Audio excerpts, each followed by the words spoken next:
अस्सलाम वालेकुम। मेरा नाम मोहम्मद बशीर है। 80-90 साल मेरी उम्र है। तो मैं TB का मरीज़ हाँ। तो कोई मैं मस्जिद का खादम हाँ। सफाई करना कोई नहीं उदों भी लेंदा देंदा। मैं वो दवाई लेंदा रहा हूँ। डॉक्टर आदि टेस्ट कराओ, मेरे को नहीं इन्ना भी पैसा कि मैं टेस्ट करा लवां जी। मैं जी दवाई लेना बड़ी तरकड़ी है। सुबह सुबह 3 गोलियां खाली पेट लेना।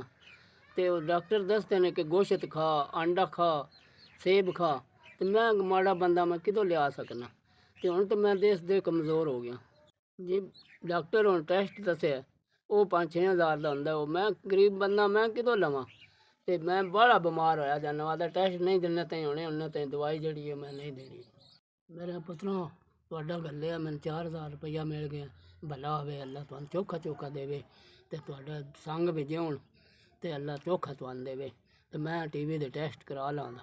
मैं वेखो ना मस्जिद दा सफाई सफूई करदा ही ते कोई पैसा नहीं, कोई गल नहीं, कोई कस नहीं। ते हुण मैं तुहाडा गल्ले 4,000 रुपया मैं टेस्ट करा लांदा। भला होवे अल्लाह चोखा तुहानू देवे। मेरे पुत्रों मैं बड़िया बंदियां को मंगया टेस्टां जोगा। तो डॉक्टर आदा मैं दवाई तां देनी टेस्ट होण ते मैनू कोई पैसा नहीं दिंदा। ते भला होवे तुहाडा तुसां जिन्ना मेरे अल्लाह 4,000 रुपया गल्लिया ते मेरे तुहाडा गल्ले 4,000 रुपया मिल गया मैं टेस्ट करा ला।